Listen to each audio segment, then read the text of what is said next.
Pero si Carla ang pinakamaraming million views. Ayun naman, di naman na, actually, di naman Carla lang, Jomcar, di ba? And hindi natin siya pwedeng ihanay sa individual beneficiary natin like Lola Damiana o Reyna kasi iba naman po yun. And isa pa, maraming part na ang Jomcar, di ba? Kaya malamang mas marami din talaga yung chance na mag-million views. Charlotta Kalinga Prab, dahil sa vlog ni Carla Forte.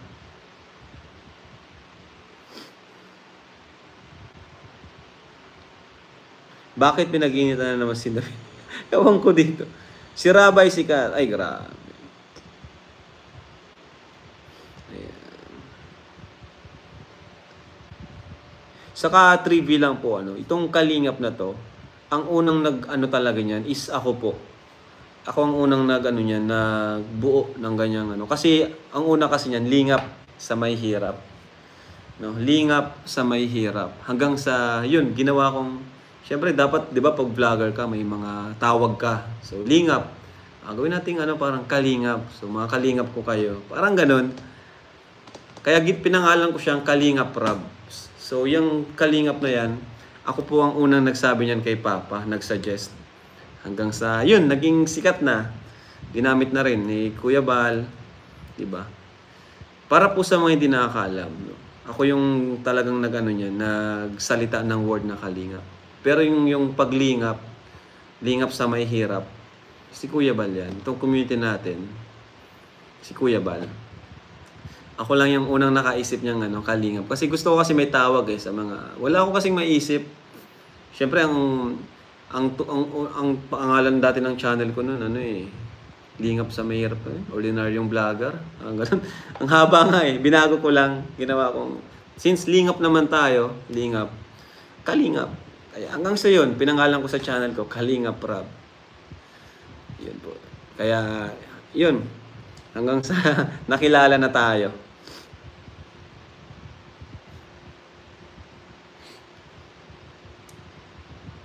Tama, lingap sa may hirap po. Oo, yun po. Kasi ang programa yan ni Kuya Bal nung una, wala pang lingap, kublihan. Yan, kublihan, nagpapa-feeding yan. Kung sa pagtulong lang, si Kuya Bal, matagal na. No? Kasi wala pang kalingap, andyan na si Kuya Bal. Kaya, yun. May mga feeding na siya may Facebook. Yung kalingap, nag-start lang naman yan nung naggawa na ako ng channel ko hanggang sa naging kalingap nga. Yun. Pero si Kuya Bal, matagal na po yan sa pagtulong. Kublihan pa, hindi pa kalingap nun, kublihan. Then the mission lingap sa mahirap. Mas okay kasi yung word lang, kalingap. Oo nga po, then ang mission lingap para sa mahirap. Yun po yung dati, lingap sa mahirap. Kaya naisip ko, dapat one word lang tayo. May tawag tayo sa kalingap. Isa lang karibal na Edos, si Kuya Rabay lang. Hello, my love support ng Love Teams programa to. Salamat po, Karina Garcia. Salamat po sa pakulay. Grabe.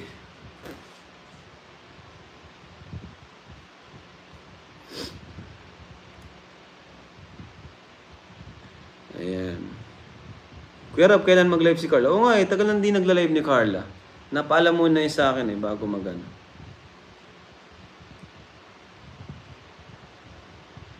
Professional, pero hindi niya ginagamit sa ayos. Dapat matuto siyang rumespeto sa mga angels. Nako, Kuya David, may sa'yo dito. Mukhang talagang mainit ang ulo sa'yo. Si David ang sisira sa reputasyon ng Kalingap. Kasi pinagyayabang niya na siya ang BF ni Carla. Uy, di naman, grabe naman kayo. Gawa-gawa naman kayo ng kwento. Magjowa na po ba si Edward Bias si Kalingap Prab? Ewan natin. Pero, sino ba naman ang maghahatid ng ganun kalayo? Di ba? Ang layo nun, hatid, sundo. Siyempre may something. Pwedeng nanliligaw. Pero, sana wag muna silang umamin para mahaba-haba pa ang EDC.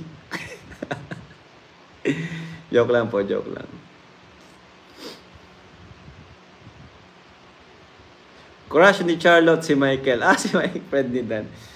Lalaptim ko nga yun, si Michael. Gwapo yun. Nag-boom na, power sa kambal. Oh, 2 beses tayong na Jessica Soho. 2 beses na.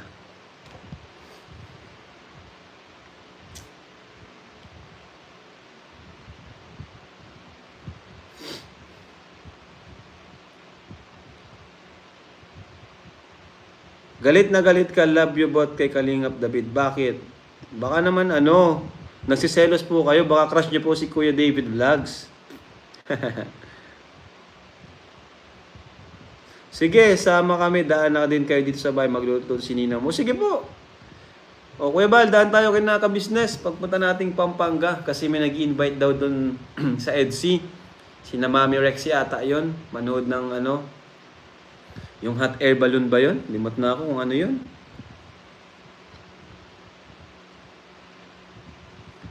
Si Erica, akala mo marami fans but ilang months na wala pa rin 10 subs.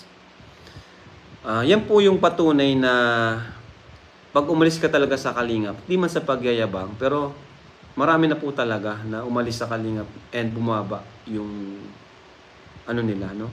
Bihira lang yung yung talaga nagtuloy-tuloy. Hindi mo sa pagmamayabang pero marami po talaga. Lalo na pag yung hindi maayos yung hindi maayos yung separation, yung pagpapaalam, talagang bumabagsak.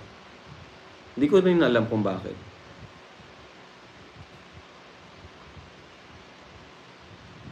Edsy, wag ka amin.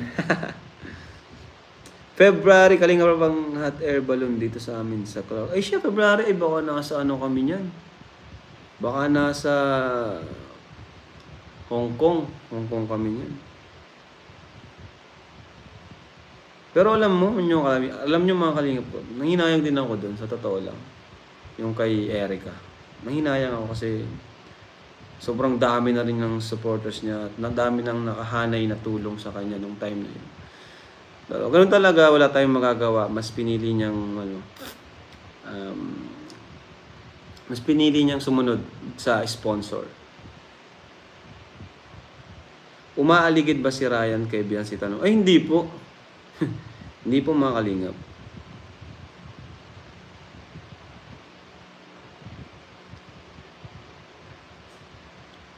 Huwag na po natin pag-usapan si Erica dito. Mabanggit dito. Tapos na yon. May Biancy na sa EDS. Lakas din ang views nila. Opo. Lakas din talaga.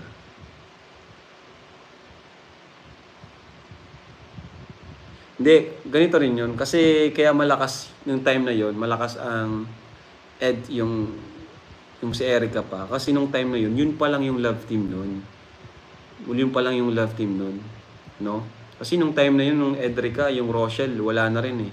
Di ko na rin sila napa-vlog nung time na yun. Kaya Edrica na lang. Kaya di natin pwedeng ikumpara sa mga love team ngayon. Kasi ang dami ko ng love team ngayon. Unlike nung Edrica, talagang solid yun. Lahat tayo manunood doon. Kaya ang daming viewers. No? Kaya yun.